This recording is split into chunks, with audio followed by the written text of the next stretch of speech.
நாங்கள் என்ன இந்த மாதிரி நாங்கள் மக்களுங்கெல்லாம் ஆடல் பாடுறோமே, எங்களுக்கு நீங்கள் என்ன உதவி பண்ணீங்க? நாங்கள் ஒழிச்சா தானே நாங்கள் சாப்பிட முடியும். இப்போ இந்த வாழ்வாதாரமே இல்லைன்னா எங்களோட நிலைமை என்னன்னு நாங்கள் கேட்டுருக்கோம். மெயினாக இப்போ நான் வந்து ஒரு பெரிய அரசியல்வாதியோட இதுக்கு கீழே இருக்குன்னு வச்சுக்கோங்களேன், நான் என்ன வேணால் பண்ணலாம். அந்த மாதிரி தான் இந்த ஏடிஎம்கே டிஎம்கே இவங்க 2 பேர் ஆச்சு அப்படி தான் போயின்னு இருக்குது. அந்த 18 வயசு ஆனதுக்கப்புறமா யோசிக்க ஆரம்பிச்சிட்டேன், நம்ம எதுக்கு இவங்களுக்கு ஓட்டு பண்ணோம். விலைவாசி குறைக்கிறேன்னு சொல்கிறாங்களே கோசம், எல்லாத்தையும் நல்லதை செய்கிறோம் போகிறோன்னு சொல்கிறாங்க. எங்கே செய்கிறாங்க? எல்லா விலைவாசியும் ஏறி போகுது. எங்கள் பசங்கள்லேருந்து சரி, எங்கள் வீட்டாண்ட கூட இப்போ என் வயசு பசங்க எல்லாருமே யோசிக்க ஆரம்பிச்சிட்டோம். நல்லா தெளிவாக இருக்கும், இதுக்கப்புறம் இந்த 2 கட்சி கிடையாது, நம்மளுக்கு ஒரு மாற்றம் ஒன்று வேணும். அந்த ரவுடிஸை கூட கண்ட்ரோல் ஆகிடுச்சு, போலீஸ் வேலை தான் அதிகம். சும்மா இருக்கிற பசங்கள அவங்கள தூக்கி போய் எதனா ஒரு கேஸை போட்டு அவங்க சும்மா இருக்கிற ரவுடி பையனாக ஆகுது. யார் வந்தாலும் நல்லது செஞ்சால் எங்களுக்கு போதும். எங்கள் மீனவர்களை காப்பாற்றணும், அவ்வளோதான். வேறு ஒன்றும் இல்லை, எங்களுக்கு வேறு எந்த கோரிக்கையும் இல்லை. இந்த கட்சி எதுவுமே செய்யவும் மாட்டுது. ஆனால் ஓட்டுக்கு வர கொள்ள மட்டும் கேட்குறாங்க. இது நாங்கள் எங்கே போய் சொல்லுது? எல்லாத்துக்கும் நாங்கள் 1000 ரூபா நடத்துகிறோம், எல்லாத்துக்கும் 1000 ரூபா நடத்துகிறோன்னா எங்கே நடத்துறீங்க? 1000 ரூபா நல்லதை செய்யறேன்னு சொல்கிறீங்களே, எங்கே செய்கிறீங்க? நல்லதை விலைவாசி எங்கே குறைக்கிறீங்க? எல்லா விலைவாசியும் ஏறிக்கிட்டு தான் இருக்குது. நாங்கள் எதுவுமே வாங்கவே முடியல. நாங்கள் எந்த ஓட்டுக்கு நாங்கள் போட்டு தெளிக்க வச்சு நீங்கள் என்ன தான் செய்கிறீங்க? இங்கே வரவங்க அத்தனை பேரும் குடும்பத்தில் சரியான கஷ்டப்படுறவங்க தான். யாரும் பணம் காசு வச்சுன்னு எல்லாம் இருக்கிறவங்க கிடையாது. இப்போ அம்மா இருக்கும் போது அவ்வளோ பாதிப்பு இல்லாத இருந்தது இல்லை இந்த இடம். நீங்கள் வந்து ஏன்டா பாதிப்பு நடத்துறீங்க இந்த இடத்துல? இந்த ஏரியா பொறுத்த வரைக்கும் என்ன ப்ரோ பிரச்சனை இருக்குது பொதுவாக? இந்த ஏரியாவில் பிரச்சனை நிறையவே இருக்குது ப்ரோ. எப்படின்னா, இந்த ஒரு சின்ன தொழில் பண்ணுறவங்க, மற்றபடி வியாபாரம் பண்ணுறவங்க நிறைய பேர் இருக்காங்க இங்கே. ஆனால் வந்து இங்கே மோஸ்ட்லி போட்டு வச்சுருக்கிறவங்கலேருந்து தொழிலுக்கு போகிறவங்க வரைக்கும் எல்லாருமே கஷ்டப்படுறாங்க. ஏன்னா வந்து அந்தளவுக்கு போதிய வருமானமும் கிடையாது. போட்டு இப்போ ஒரு 10 நாள் போயிட்டு வருதுன்னு வச்சுக்கோங்களேன், அதில் வந்து அந்த செலவு இந்த செலவு எல்லாமே நம்ம பார்க்கணும். கவர்மெண்ட்டில் ஒரு மானியம் தருவாங்க, அது ஒரு குறிப்பிட்ட அளவு தான் தருவாங்க. நம்மளுக்கு வேண்டிய அளவுலாம் தர மாட்டாங்க. அவங்க ஒரு அளவுக்கு மேலே நம்மளுக்கும் தர மாட்டாங்க. நம்மளுக்கு போயிட்டு வந்தால் நம்மளுக்கும் நிறைய செலவு இருக்கும். இப்போ 10 நாள் கழிச்சு இப்போ போட்டுக்கு போயிட்டு, எங்கள் அப்பாவும் ஒரு போட்டுக்கு போகிற தொழிலாளி தான். ஒரு 10 நாள் போட்டுக்கு போயிட்டு எங்கள் அப்பா இப்போ வராரு வச்சுக்கோங்களேன், வந்த பிறகு ஒரு 10 நாள் கழிச்சு ஒரு 4000 ரூபாய் கிடைக்குதுன்னு வச்சுக்கோங்க. நம்ம மாதம் ஆனால் வீட்டுக்கு வாடகை கட்டணும், சாப்பிட்ணும். அந்த 10 நாளும் நாங்கள் இங்கே சாப்பிட்ணும். இப்போ போயிட்டு வந்துட்டு நம்மளுக்கு போதிய வருமானமே இல்லைல்ல. அதெல்லாம் எப்படின்னா வந்து இந்த மீன்லாம் விலை இல்லாமல், அவங்க போதுமான சரக்கு போதுமான மீன் பிடிச்சின்னு வந்தாலுமே இங்கே வந்து மீன் விலை இல்லை, ரேட்டு போகாது. ஒண்டிக்கு மேலே ஒண்டி ரேட்டு வைக்க மாட்டாங்க. நிறைய இங்கே வந்து எப்படின்னா இந்த பெரிய லெவலில் இருக்கிற அரசியல் இதுலாம் நிறைய இருக்குது. அவங்களாம் எப்படின்னா அவங்க வேலை செய்கிறாங்கன்றதே தெரியாமல் மறைமுகமாக செய்வாங்க. ஆனால் பின்னாடி அவங்க தான் இருப்பாங்க அப்படின்றது நம்மளுக்கு நல்லா தெரியும். நம்ம போய் யார்கிட்டையும் கம்ப்ளைண்ட் பண்ண முடியாது. இன்னும் மீன் ரேட்டு இல்லை, குத்தா கொடுக்கலன்னா போ, அவ்வளோதான். நீ குத்தா உனக்கு இவ்வளோ தான், இந்த ரேட்டு தான், நீ குத்தனா குடி, இல்லைனா போய் குப்பையில் கொட்ட, அந்தமாரி பேசுவாங்க. அந்த மாதிரிலாம் நிறைய இருக்குது ப்ரோ இங்கே. அதான் பிரச்சனையே இங்கே. ஓகே ப்ரோ, இதனால் பாதிக்கப்படுறது அப்படின்னா இப்போ அவங்களோட தலையீடு இருக்குது. ஓகே, அதனால் பாதிப்பு அப்படின்னா என்ன இருக்குது? பாதிப்பு நீங்கள் பாருங்களா ப்ரோ, சும்மா இப்போ மீன் வந்து தொழிலுக்கு போகிறவங்க ஒருத்தவங்க தொழிலுக்கு செலவு பண்ணி அனுப்புறது ஓனரும் பாதிக்கப்படுவார். இதில் மீன் போட்டில் வந்து ஒரு அளவுக்கு மேலே அவர் செலவு பண்ண காசும் வரலன்னா ஓனருக்கு ஃபஸ்ட்டு பாதிப்பு. ரெண்டாவது தொழிலுக்கு போகிறவங்க 10 நாள் நம்ம போய் கஷ்டப்பட்டு வந்தால் நம்மளுக்கு ஏதோ கிடைக்கும், நம்ம ஏதோ சேர்த்து வைக்கலாம், நம்மளுக்கு குழந்தை குட்டி இருக்கு, நம்ம பொண்ணை கல்யாணம் பண்ணி கொடுக்கணும், நம்ம பையனை படிக்க வைக்கணும், ஸ்கூல் காலேஜ் ஃபீஸ் கட்டணும் அப்படின்னு எவ்வளோ இருக்கும்.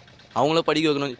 ஒரு நார்மலாக ஒரு ஜென்ரல் பேரண்ட்ஸ் யோசிக்கிற மாதிரி அவங்க யோசிப்பாங்களே, அந்த இது கூட நம்மளால் பண்ண முடியாது. இங்கே இருந்தால் அவங்க என்ன பண்ணுவாங்க, போட்டுக்கு போவாங்க, வந்து இப்போது மீன் விற்பாங்க, விலை இல்லை, ஓனருக்கு நஷ்டம், போட்டுக்கு போனவங்களுக்கு நஷ்டம். அந்த மீனை ஒருத்தவங்க வாங்குவாங்க, அவங்கள வந்து இந்த இடத்துல விற்கக்கூடாது, நீ ஏன் விற்கிற, வெளியே எத்தனை போய் அந்த மாதிரிலாம் நம்ம விற்கும் போது என்ன ஆகும், ஃபுல்லாக இங்கே வந்து ஒரே ஆளே எத்தணும் ப்ரோ, எல்லாத்தையும் புரியுதுங்களா? ஒரே ஆளே வாங்கிடணும். இங்கே தனித்தனியெல்லாம் யாருமே போய் நீ வந்து என்ன நீ ஒரு கூட போ அப்படி போ, இந்த மாரிலாம் ரொம்ப பண்ணுவாங்க.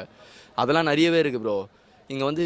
மெயினாக இப்போ நான் வந்து ஒரு பெரிய அரசியல்வாதியோட இதுக்கு கீழே இருக்குன்னு வச்சுக்கோங்களேன், நான் என்ன வேணால் பண்ணலாம். அந்த மாதிரி தான் இந்த ஏடிஎம்கே டிஎம்கே இவங்க 2 பேர் ஆச்சு அப்படி தான் போயின்னு இருக்குது ரொம்ப வருஷமாக. நான்லாம் மோஸ்ட்லி அந்த 18 வயசு ஆனதுக்கப்புறமா யோசிக்க ஆரம்பிச்சிட்டேன், நம்ம எதுக்கு இவங்களுக்கு ஓட்டு போடணும், நம்ம எதுக்கு ஓட்டு போடணும். ஓட்டு போட்டு ஒன்றுமே கிடையாது ப்ரோ. இத்தனை வருஷம் மாறி ஆண்டு ஒன்றுமே கிடையாது. ஜெயக்குமார் கூட தான் 25 வருஷமாக இந்த தொகுதியில் இருந்துக்கிறேன். நான் ஸ்கூல் படிக்கிற டைம்லேருந்து பார்த்துக்கிறேன். ஒன்றுமே பண்ண மாரி டெவலப்புன்ற ஒரு விஷயமே கிடையாது. அதெல்லாம் நிறைய இருக்குது இங்கே. ஓகே ப்ரோ, இப்போ நீங்கள் இவங்க 2 பேர்த்துக்கும் ஓட்டு போட்டு சலிச்சு போச்சு அப்படிங்கிற லெவலில் பேசுகிறீங்க. அப்போ யார் வந்தால் நல்லாயிருக்கும் நீங்கள் யோசிக்கிறீங்க? நீங்களே பாருங்களா ப்ரோ, இந்தியான்ற ஒரு விஷயமே வந்து இப்போ வெளியே இந்தியான்ற ஒரு பேரை கேட்டாலே பல உலக நாடுலாம் பயப்படுற அளவுக்கு நம்ம நாடு இப்போ வந்திருக்கு. அது காரணம் யார்? நீங்களே யோசிச்சு பாருங்களா. ஒரு கட்டத்தில் நீங்களே யோசிக்கும் போது நம்மளுக்கே தெரியல.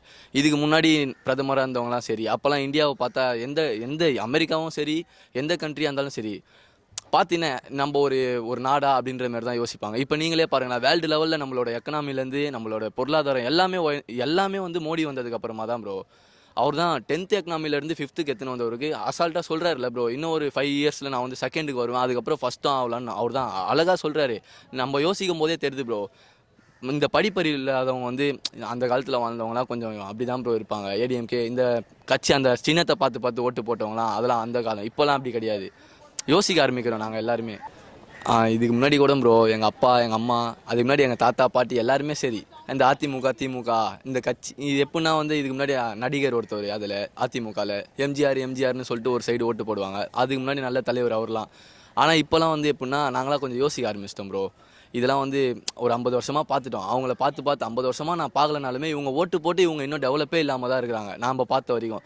இப்போ இருக்கிற பசங்களாம் அப்படி இல்லை ப்ரோ. என்னமாரி பசங்களாம் நீங்கள் யோசிச்சு பாருங்களா, இப்போது பிஜேபின்னு சொல்லிட்டு ஒரு கட்சிக்கோசம்னு சொல்ல நம்ம நாடு நல்லா இருக்குது. ஆனால் இந்தியா லெவலில் நம்ம நாடு முன்னுக்கு போகுது அப்படின்ற ஒரு இது அதில் இது பிஜேபியில் நல்ல தலைவர்லாம் இருக்கிறாங்க. நீங்கள் மாநில தலைவரே எடுத்துக்கோங்களா, அண்ணாமலை நல்ல ஒரு தலைவர். அவருக்கு போலீஸ் வேலையை விட்டு வந்து இங்கே இது பண்ணணும் என்ன இருக்குது, மக்களுக்கு நல்லது பண்ணணும் அப்படின்னு சொல்லிட்டு எல்லாருமே யோசிக்க ஆரம்பிச்சிட்டோம் ப்ரோ. நாங்களாம் எங்கள் பசங்கள்லேருந்து சரி எங்கள் வீட்டாண்ட கூட இப்போ என் வயசு பசங்க எல்லாருமே யோசிக்க ஆரம்பிச்சிட்டோம். நல்லா தெளிவாக இருக்கிறோம். இதுக்கப்புறம் இந்த 2 கட்சி கிடையாது, நம்மளுக்கு ஒரு மாற்றம் ஒன்று வேணும். என்ன தான் பண்ணுவாங்க, சரி பிஜேபிக்கு தான் குத்து பார்க்கலாமே, அவங்க அங்கே ஆட்சி பண்ணியே அங்கே நல்லா இருக்கிறாங்களே, நம்ம நாட்டில் ஒரு நாள் நம்ம தமிழ்நாட்டில் குத்து பார்க்கலாமே, நிறைய யோசிக்க ஆரம்பிச்சிட்டோம். இப்போலாம் மாற்றம் வந்தால் தான் ப்ரோ ஒரு இதுவே என்ன தான் பண்ணுறாங்கன்னு அப்போ தான் தெரியும் நம்மளுக்கு. இந்தியாவே இப்போ வளருது ப்ரோ, நிறைய இந்தியாவே பார்த்துக்கிறீங்களா, அங்கே இந்தியாலாம் நிறைய வளர்ந்துச்சு. இப்போ வட சென்னையில் நீங்கள் குறிப்பாக எடுத்துக்கிட்டிங்கன்னா ஒரு 20 லட்சம் ஓட்டு இருக்குது. ஆனால் அந்த பிஜேபிக்கு நாங்கள் ஓட்டு போட்டால் இந்தியாவே வளர்கிற ஒரு கட்சியால் இந்த வட சென்னை தொகுதியை வளர்க்க முடியாதா? நீங்களே பாருங்களா எவ்வளோ அது ஒரு மாற்றம் இருக்கட்டும்னு சொல்லிட்டு இந்த 2 கட்சி வேணாம், 2 கட்சி ஒன்றும் பண்ணல, ஒரு மாற்றம் இருக்கட்டும், பிஜேபி வரட்டும் இந்த தடவை, எப்படி தான் பண்ணுறாங்கன்னு பார்க்கலாம். நல்லா பண்ணுவாங்க, எனக்கு தெரிஞ்சு பெஸ்ட் லெவல் கொடுப்பாங்க. பிஜேபி வந்தால் தான்ப்பா நல்லது, எல்லாருக்கும் நல்லது நடக்கும். இவங்கெல்லாம் வானாம்பா, எங்களுக்கு தேவையில்லாது. நாங்கள் ரெட்டாலிக்கு தான் ஓட்டு போடுவோம்.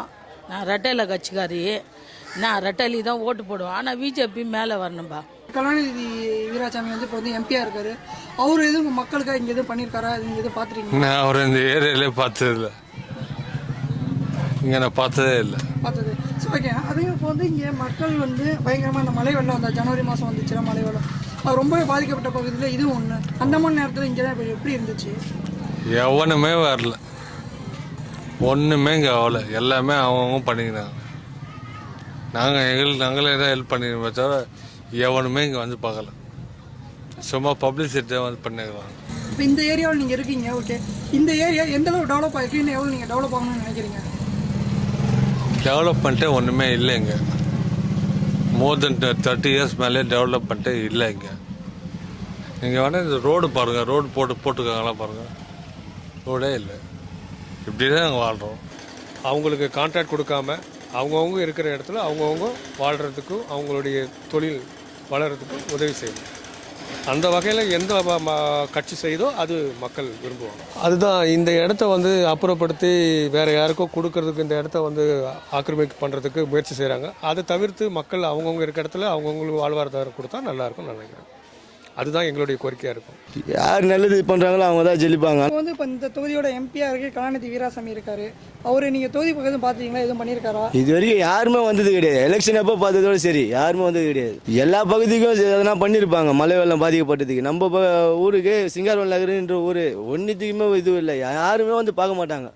எலெக்ஷன் அப்போ வரேன் எல்லாமே பண்ணுறேன், அது பண்ணுறேன் இது பண்ணுறேன்னு தான் வந்து சொல்லுவாங்க. ஆனால் யாரும் வரமாட்டாங்க.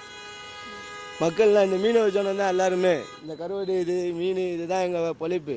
இது இல்லைன்னா எங்களால் வேறு எதுவுமே இல்லை, வருமானம் எதுவுமே கிடையாது. இந்த ஏரியா கவர்மெண்ட்டால் எந்த உதவியும் கிடையாது எங்களுக்கு. ஃபஸ்ட்டு கவர்மெண்ட் வருதுன்னு சொல்கிறாங்க, ஆனால் கவர்மெண்ட்டால் எந்த உதவியும் கிடையாது. இந்த ஏரியாவோட பிரச்சனை அப்படின்னா என்ன முக்கியமான பிரச்சனை? இந்த ஏரியாவோட பிரச்சனைனா அந்த ரவுடிசம் கூட கண்ட்ரோல் ஆகிடுச்சு, போலீஸ் தொல்லை தான் அதிகம். ஆமாம், சும்மா இருக்கிற பசங்கள அவங்கள தூக்கி போய் எதனா ஒரு கேஸை போட்டு அவனை சும்மா இருக்கிறவன ரவுடி பையனாக ஆக்குறது, நல்லவனாக இருந்தாலும் அவனை ரவுடி ஆக்குறது போலீஸாக தான். எங்களுக்கு வியாபாரம் பிரச்சனை தான், ஜனங்க வர்றது கிடையாது. 2 கல்லோரமாக ஆகி போச்சு. அங்கேருந்து இங்கே ஜனங்க வரல, அங்கே வியாபாரம் முடிச்சாதான் மிச்சம் ஜனங்க இங்கே வருது. அது வரல எங்களுக்கு கஷ்டம்தான். ஒரு கல்லோரமாக இருக்கும் போது நாங்கள் 10 ரூபா சம்பாதிச்சு எப்போ வந்தாலும் 10 ரூபா வாய் இல்லாதவங்க இருக்குது, வயசானதுங்க இருக்குது. எப்படியா இருந்தாலும் ஒரு அரை மணி எடுத்துன்னு வரோம், ஒரு ஏழை மீன் எடுத்துன்னு போய் கொடுத்தாங்கன்னா ஒரு 50 ரூபா சம்பாரிச்சதுங்கன்னா அதுங்க உயிர் வாழ்ந்துங்க. எங்களால் இப்போ முன்ன மாதிரிலாம் கடை போட முடியல. வியாபாரம் சரி கிடையாது. எங்கள் அங்கே இருந்த கல்லாரத்தை இங்கே ஒன்றா ஆக்கியிருந்தாலுமே எங்களுக்கு பிரச்சனை இல்லாத ஆயிருக்கும். அது எதனால் எனக்கு அந்த ரெண்டாக பிரித்தாங்க? அது எதனால் போச்சுன்னே தெரில. இங்கே வசதி இல்லைன்னாங்க. இவ்வளோ பெரிய கல்லாரத்தில் வசதி இல்லைன்றதுனால அங்கே போய் விட்டாங்க. இன்னமும் அங்கே இருக்கிறவங்க தான் பொழைக்கிறாங்களே தவிர நாங்கள் பொழைக்கல. இங்கே வியாபாரம் பண்ணுறவங்க பொழைக்கல. ஸோ இப்போ வந்து ஜனவரி மாதம் மழை வெள்ளம் இந்த மாதிரி டைம்லாம் வந்துச்சு. அந்த மாதிரி நேரத்தில் இங்கே எப்படி இருந்துச்சு? அப்போல்லாம் யாரும் வண்டியும் கடை போடக்கூடாதுன்ட்டாங்க. ஒருத்தர் கூட கடை போட விடல எங்களை. ஏன்னா திடீர்னு என்ன ஒன்று ஆச்சுன்னா உயிருக்கு பாதிப்பாயிடும். நீங்கள் வந்து கடை போட்டிங்கன்னா வெளி இடத்துலேருந்து மக்களுங்க வந்து வாங்குச்சுன்னா உங்களோடய முடிஞ்சிடாது, இருக்கிறவங்களுக்கெல்லாம் பாதிப்பாகும். அந்த நேரத்துக்கு யாரும் கடை போடல. மழை இதுக்கெல்லாம் கடை போடல. நீங்கள் அந்த மாதிரி ரொம்ப கஷ்டப்படுற நேரத்துலலாம் எம்எல்ஏ எம்பி இந்த மாதிரி இருக்கவங்களாம் யாரும் வந்து யாருமே எங்களை வந்து பார்க்கல. எந்த கோரிக்கையும் எங்களை கேட்கல. இன்னும் நிலவரன்னு கூட யாரும் எங்களை பார்க்கல. அதாவது இருக்குதா இல்லையா வீட்டில் கஞ்ச தண்ணியை குடிச்சிட்டு காலம் கழிச்சுன்னு இருந்தோம். அதே மாதிரி நீங்கள் பார்க்கல அப்படிங்கிறீங்க. நீங்கள் அவங்ககிட்ட என்ன கேட்டிருப்பீங்க? அவங்க வந்தாங்க அப்படின்னா நீங்கள் என்ன அவங்ககிட்ட கேட்டிருப்பீங்க? நாங்கள் என்ன இந்த மாதிரி நாங்கள் மக்களுங்கெல்லாம் ஆடல் பாடுறோமே, எங்களுக்கு நீங்கள் என்ன உதவி பண்ணீங்க? நாங்கள் ஒழிச்சா தானே நாங்கள் சாப்பிட முடியும். இப்போ இந்த வாழ்வாதாரமே இல்லைன்னா எங்களோட நிலைமை என்னன்னு நாங்கள் கேட்டிருக்கோம். இல்லைப்பா, போட்டு ஸ்ட்ரைக் வேறு போட்டிருக்காங்க. வருமானம் இல்லை. 2 மாதத்துக்கு ரொம்ப நாங்கள் கஷ்டப்படுவோம். சாப்பாடு கூட ரொம்ப கஷ்டப்படுவோம். எங்கள் வாழ்வாதாரம் தான் ரொம்ப கஷ்டப்படும். இன்னும் மழை வந்த நேரத்தில் யாரும் வந்து உங்களுக்கு உதவி பண்ணாங்களா? எதுவும் உங்கள்கிட்ட கேட்டாங்களா? எதுவும் பண்ணாங்களா? அதெல்லாம் எதுவும் இல்லைப்பா. நாங்கள் உழைச்சி தான் நாங்கள் பார்த்துக்குறோம். எங்களை வேறு யாரும் பண்ணல. யார் வந்தாலும் நல்லது செஞ்சால் எங்களுக்கு போதும். எங்கள் மீனவரங்களை காப்பாற்றணும், அவ்வளோதான். வேறு ஒன்றும் இல்லை. எங்களுக்கு வேறு எந்த கோரிக்கையும் இல்லை. நாங்களாம் வந்து நடுத்தர மக்கள். விலைவாசி குறைக்கிறேன்னு சொல்கிறாங்களே கோசம் எல்லாத்தையும் நல்லதை செய்கிறேன் போகிறேன்னு சொல்கிறாங்க. எங்கே செய்கிறாங்க? எல்லா விலைவாசியும் ஏறி போகுது. 1 கிலோ அரிசி 80 ரூபா விற்குது. 1 கிலோ பருப்பு விலை கேட்க முடியல. சிலிண்டர் விலை ஏறிக்கினே இருக்குது. சரி, இந்த இப்போ நீங்கள் மீனவர்கள் பிரச்சனை நீங்கள் என்ன நினைக்கிறீங்க? இங்கே இருக்கக்கூடிய இங்கே என்ன நினைக்கிறோம்? இங்கே மீனுக்கு போனாக்கா இங்கே நாங்கள் என்ன 1 மணிக்கு நைட்டு ஏந்துறோம் மீன் வாங்கிறதுக்கு. அங்கே போகணும், அந்த கலரை போகணும். 1 மணிக்கு எழுந்து போய் மீன் வாங்கின்னு வந்தாக்கா அதுலேயே ஒரு 500 ரூபாய்க்கு நஷ்டம் வருது. முதல்ல விற்க மாட்டுது. அந்த மாதிரி மார்க்கெட்டாக இருக்குது இங்கே. இதை எடுத்துகிட்டு போனாக்கா விலைவாசி கிட்ட போக முடியல. அரிசி விலையும் வாங்க முடியல, பருப்பு விலையும் வாங்க முடியல, சிலிண்டர் விலையும் ஏற்றிட்டாச்சு. எந்த கட்சி வந்து எதுவுமே செய்யவும் மாட்டுது. ஆனால் ஓட்டுக்கு வர கொள்ள மட்டும் கேட்குறாங்க. நான் செய்கிறேம்மா, அது செய்கிறேன், இது செய்கிறேன், இதுக்கு போடுங்க, அதுக்கு போடுங்க. அந்த கட்சிக்கு போட்டிங்களா என்ன செய்தாங்க? நாங்கள் எங்கள் கட்சி வந்தாங்க நாங்கள் செய்கிறோம், அது செய்கிறோம், இது செய்கிறேன்றாங்க. அவங்க கெளிச்சாக்கா அவ்வளோதான். அவங்க விலைவாசி ஏற்றுறாங்க. அப்புறம் என்னன்றாங்க டிவியில், நாங்கள் நல்லத்தை தானே செய்கிறோம், அந்த 1000 ரூபா கொடுத்தாங்க பொம்பளைங்களுக்கு, குடும்ப தலைவிக்கு. பாதி பேருக்கு வந்தது, பாதி பேருக்கு வரல. எங்களுக்கெல்லாம் கிடையாது, விதவிக்கெல்லாம் கிடையாது. இது நாங்கள் எங்கே போய் சொல்லுது? எல்லாத்துக்கும் நாங்கள் 1000 ரூபா நடத்துகிறோம். எல்லாத்துக்கும் 1000 ரூபா நடத்துகிறோன்னா எங்கே நடத்துறீங்க? 1000 ரூபா பாதி பேருக்கு கொடுக்குறீங்க, பாதி பேருக்கு கொடுக்கல. இதில் என்ன நீங்கள் நல்லத்தை செய்கிறீங்க? நல்லதை செய்கிறேன்னு சொல்கிறீங்களே, எங்கே செய்கிறீங்க நல்லதை? விலைவாசி எங்கே குறைக்கிறீங்க? எல்லா விலைவாசி ஏறிக்கிட்டு தான் இருக்குது. நாங்கள் எதுவுமே வாங்கவே முடியல. நாங்கள் எந்த ஓட்டுக்கு நாங்கள் போட்டு கெளிக்க வச்சு நீங்கள் என்ன தான் செய்கிறீங்க? தலைக்கட்ட பொம்பளைக்கு மேலே 1000 ரூபா தரேன்னு சொன்னீங்களா? எல்லாத்துக்குமே கொடுத்தீங்களா? இப்போ 1 பவுன் என்ன விலை விற்குது? இப்போ கெளிச்சு நீங்கள் 1 பவுன் விலை பொண்ணை கட்டியே கொடுக்க முடியாது. மாப்பிள்ளை கிட்ட கையை பிடிச்சிட்டு போனா கட்டிட்டு போவானே, எவ்வளோ விற்கிது 1 பவுன்? 60,000 வருது. நீங்கள் கெளிச்சின்னா அப்போ நீங்கள் நல்லா இருக்கதான் கெளிக்கிறீங்களா? எங்கள்கிட்ட ஓட்டுக்கு வரீங்களா? எல்லாரும் மக்கள் மனசெல்லாம் ரொம்ப புண்பட்டு போய்க்குது. எல்லாம் விலைவாசியெல்லாம் ஜாஸ்தியாக இருக்குது. இங்கே எந்த பொழப்பும் இல்லை. நார்மலாக சம்பாதிக்கிறவங்க கூட ஒரு 100 ரூபாய் சம்பாதிக்க முடியல. சுத்தமாக எதுவுமே கிடையாது. யாருக்கும் சாப்பிட்றது கூட கிடைக்கிறதுக்கு அவ்வளோ கஷ்டமாக இருக்குது இந்த இடத்துல. நான் ஒரு 1000 ரூபாய் சம்பாதிச்சது எப்படி ஒரு 200 ரூபாய் சம்பாதிக்க அவ்வளோ கடினமாகுது. அவ்வளோ போராடுறோம் நாங்கள் இந்த வெயிலில். இங்கே இருக்கிற மீன் விற்கிறவங்களுக்கெல்லாம் மீன் வாங்கி வாங்கி எல்லாமே நஷ்டப்படுறாங்க. ஒரு மீன் கூட வர்றது கிடையாது, சரியா இங்கே வர்றதே கிடையாது. எல்லாம் ரொம்ப நஷ்டப்படுதுங்க. வியாபாரிங்கெல்லாம் நஷ்டப்படுறாங்க. அவங்க குடும்பம் எப்படி பிழைக்கிறது, எப்படி வரணும், எப்படி வாழ்வாதாரம், அது புள்ள குட்டி சாப்பிட்றதுக்கு எப்படி வழி, எதுவுமே கிடையாதுப்பா அந்த இடத்துல. இப்போ இவங்க வந்து 1000 ரூபாய் கொடுக்கறதுக்கு அவ்வளோ கஷ்டம். சில பேருக்கு வருது, சில பேருக்கு வரல. அப்படி இருந்தால் எப்படிப்பா ஒரு குடும்பத்தில் எவ்வளோ கஷ்டப்படுறாங்க. இங்கே இருக்கிறவங்க எல்லாம் குடும்பத்தில் கஷ்டப்படுறவங்க தான். ஆம்பளையால் சம்பாதனை கிடையாது இந்த இடத்துல. எல்லா லேடிஸுக்கும் அவ்வளோ கஷ்டம். இங்கே வரவங்க அத்தனை பேரும் குடும்பத்தில் சரியான கஷ்டப்படுறவங்க தான். யாரும் பணம் காசு வச்சுன்னு எல்லாம் இருக்கிறவங்க கிடையாது. எல்லாம் ரொம்ப பாதிக்கப்பட்டுக்குது. வியாபாரமெல்லாம் பிஸ்னஸ் கிடையாது, எதுவுமே இல்லை, பொருளாதாரம் கிடையாது. நான் அதாவது கடத்தை வாங்கின்னு வந்து கடத்தில் பட்டால் கூட சில பேர் இந்த கடத்தாலே செத்து போயிடுறாங்க. பழிக்க முடியாது. ஏன்னா வந்தால் தானேப்பா. வராது இருந்ததுன்னா எப்படி? நம்ம ஒரு பிஸ்னஸ் போடுறோன்னா அதில் மேல் கொண்டு வந்தால் தான் அவங்க சாப்பிட முடியும். இல்லைன்னா முடியல. எல்லாம் கஷ்டப்படுதுங்க. இப்போது 2000 ரூபா 3000 ரூபா நாங்களே மீன் கட் பண்ணுறோம். நாங்கள் 2000 ரூபா சம்பாரித்தோம் அம்மா ஆட்சியில். இப்போ எவ்வளோ தெரியுமா கிடைக்குது? ஒரு 500 ரூபா சம்பாதிக்க கஷ்டமாக இருக்குது. என்ன அதுமாரி இது யார் நல்லவங்க யார் கெட்டவங்கன்னு சொல்ல முடியலப்பா. அதுமாரி கஷ்டப்படுதுங்க ஜனங்க.